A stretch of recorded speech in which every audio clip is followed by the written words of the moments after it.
plan. Senator Gignac. Merci, Madame la Présidente. Bienvenue, Madame Rogers. Bienvenue, Monsieur le Sous-gouverneur Monsieur le Gouverneur en personne. Lors de votre comparution au printemps dernier, je vous avais demandé qu'est-ce qui se passerait si jamais votre optimisme sur l'inflation ne se matérialisait pas. Votre réponse a été « ça va être difficile ».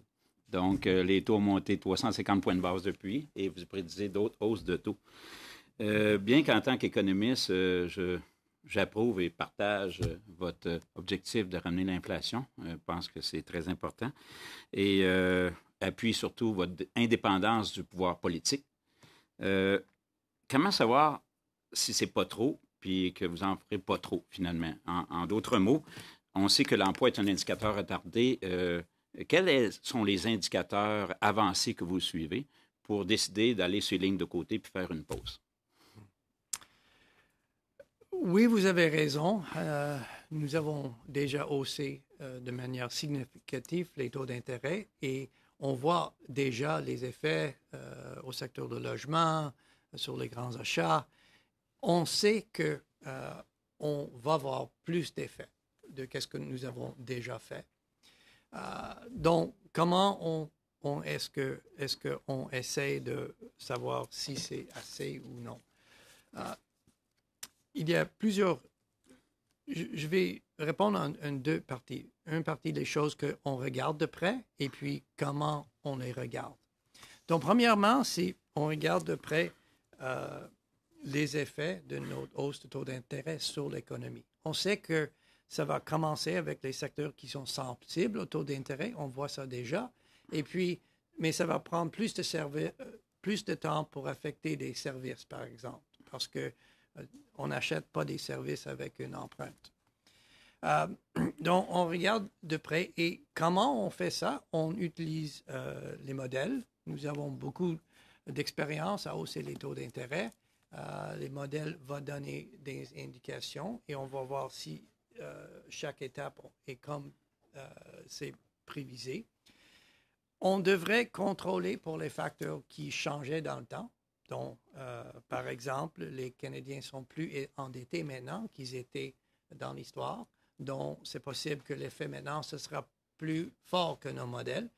De l'autre côté, les ménages ont plus épargné durant la crise, donc ils ont plus de liquidité dans leur banque, donc peut-être ils ont un peu plus d'une buffer pour absorber les hausses de taux d'intérêt.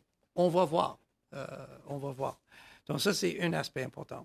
Le deuxième aspect important, c'est qu'est-ce qui se passe avec les perturbations des chaînes d'approvisionnement, les facteurs vraiment internationaux.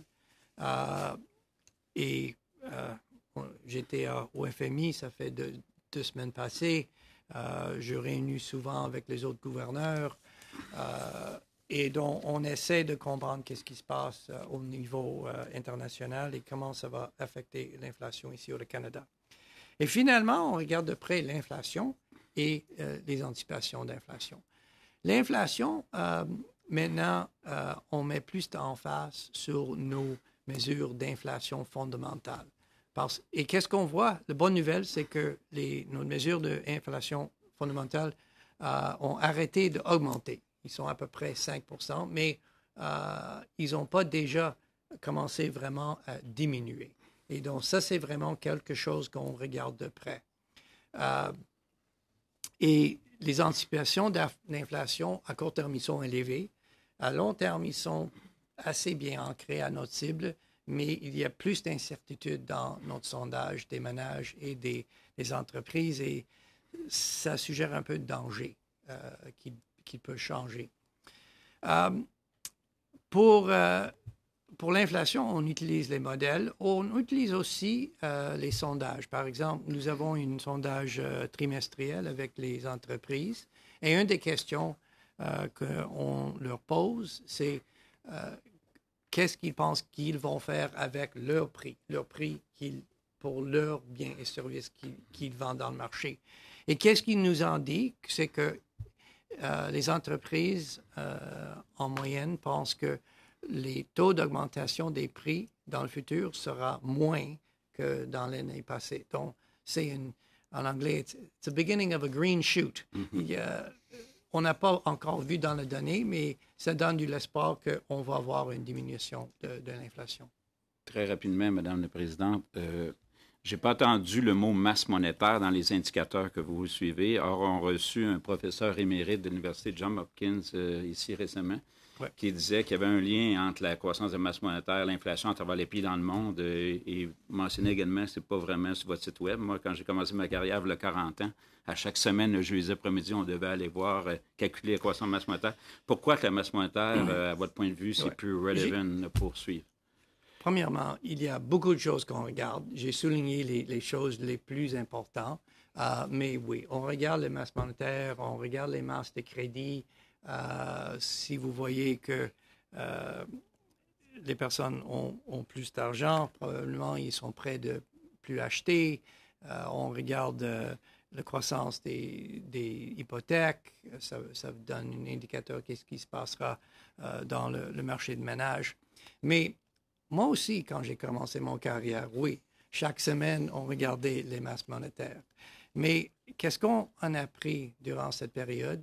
C'est que la relation entre la masse monétaire et l'inflation et l'économie n'est pas stable. Et on a eu une période de cibler les masses monétaires, que le sénateur Bellemare et vous rappelez très bien. C'était un désastre. La Banque du Canada a réussi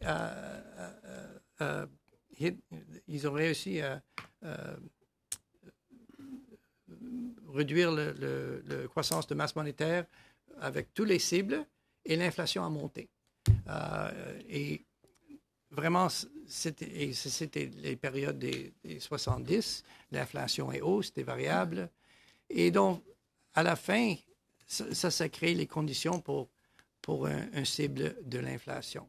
On cible la chose qui est le plus important, c'est l'inflation. On utilise toutes sortes d'informations pour nous informer qu'est-ce qui se passera avec l'inflation, mais on cible les choses importantes. Merci.